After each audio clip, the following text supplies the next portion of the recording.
On December 24th, 1971, a 17-year-old girl fell 2 miles out of the sky.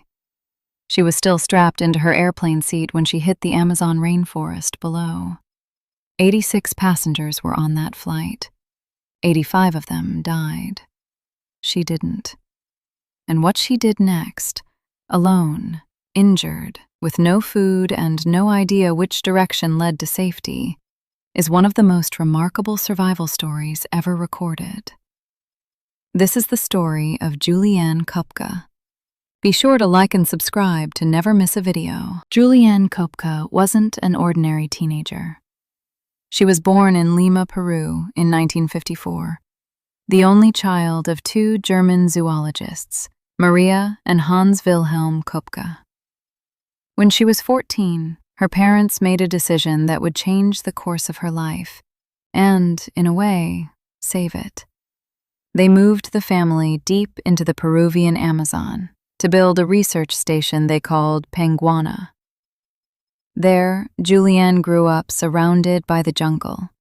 She learned to identify plants, to understand the rhythms of the rainforest, and, without knowing it, she was being trained for a test she'd take only a few years later. By December 1971, Juliane was back in Lima, finishing high school.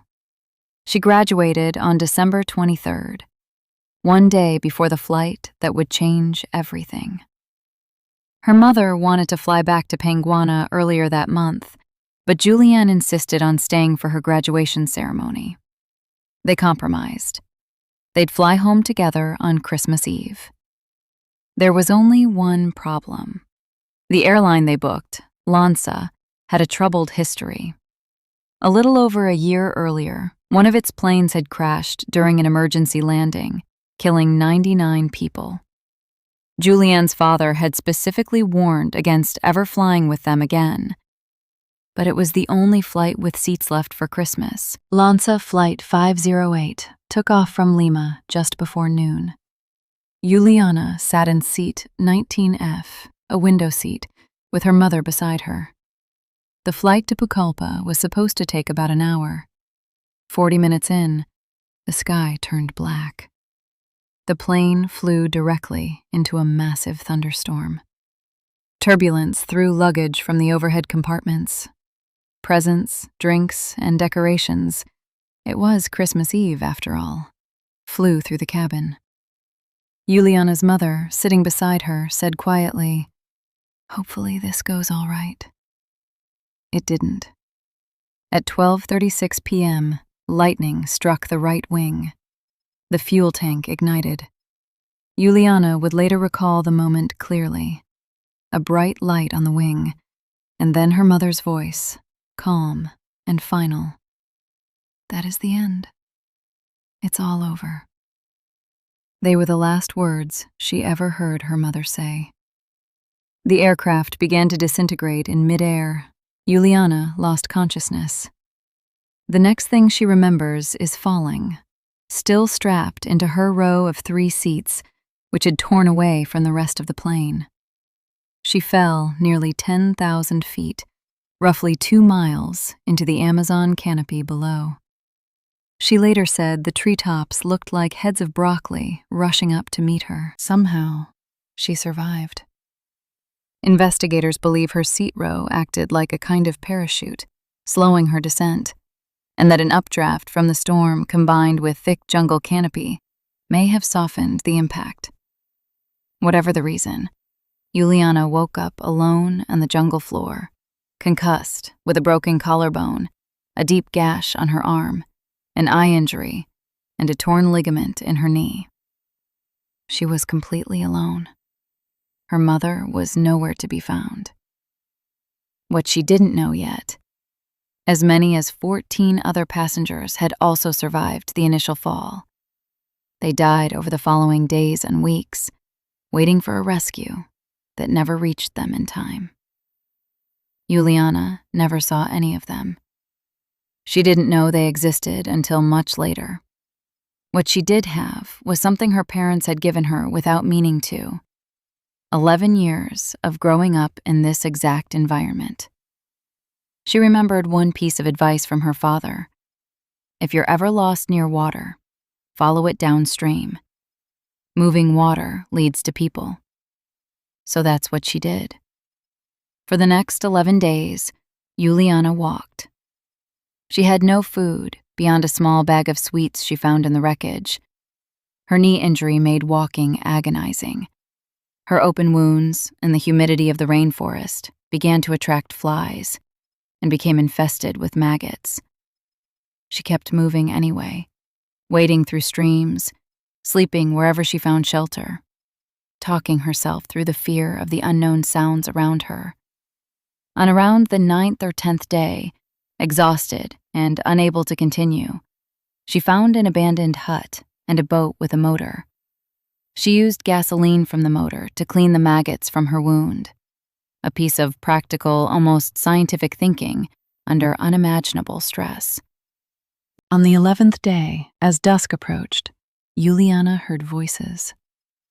At first, she assumed she was hallucinating. She'd been alone so long the sound didn't seem real. But the voices grew louder. 3 lumbermen emerged from the jungle and found a disheveled, badly injured teenage girl standing in the hut they'd been using. In Spanish, she told them, "I'm the girl from the LANSA crash. My name is Juliane." The men knew exactly what she was talking about. The crash had been national news. They also knew something Juliane didn't yet understand fully, that the search for survivors had already been called off. Everyone assumed no one could have lived through it. That night, the men cleaned her wounds and gave her food. The next morning, they paddled her 7 hours downriver by canoe to a lumber station, where a local pilot flew her, in a flight of just 15 minutes, to a hospital. There, she was reunited with her father. From her hospital bed, Juliane gave investigators details that helped them locate the wreckage and recover the remains of the other victims. On January 12th, nearly 3 weeks after the crash, searchers found her mother's body. The investigation into LANSA Flight 508 concluded the crew had likely pushed forward into the storm despite the danger, under pressure to keep the holiday flight schedule. It remains, to this day, recorded as the deadliest disaster ever caused by an in-flight lightning strike. LANSA lost its operating license less than 2 weeks after the crash. It never flew again. Juliane Koepcke didn't let the crash define the rest of her life, or maybe it's more accurate to say she let it shape her life in her own terms, not anyone else's. She returned to Germany, recovered, and went on to study biology, just as her parents had. She earned her doctorate and went back to Peru to study bats. In 2000, after her father's death, she became director of Panguana, the very research station where she'd learned the skills that saved her life. In 1998, German filmmaker Werner Herzog made a documentary about her story, called Wings of Hope. Herzog had a personal connection to it. He'd nearly booked a seat on that same flight himself, while location scouting for another film, before a last-minute change of plans. Juliane has spoken about the psychological weight of what happened, the years of nightmares, the grief for her mother that never fully faded, and a question she says she'll never stop asking herself. Why was she the one who survived? But she has also said something else, something that maybe says more about resilience than any single fact in this story. That growing up believing nothing is truly safe, not even solid ground, taught her to stay calm when everything fell apart. Juliane Koepcke fell from the sky and walked out of the Amazon alone. 11 days, no food, no map. Just a piece of advice from her father and a will to keep moving. If you want more stories like this, real people, real survival, no embellishment needed, subscribe, and I'll see you in the next one.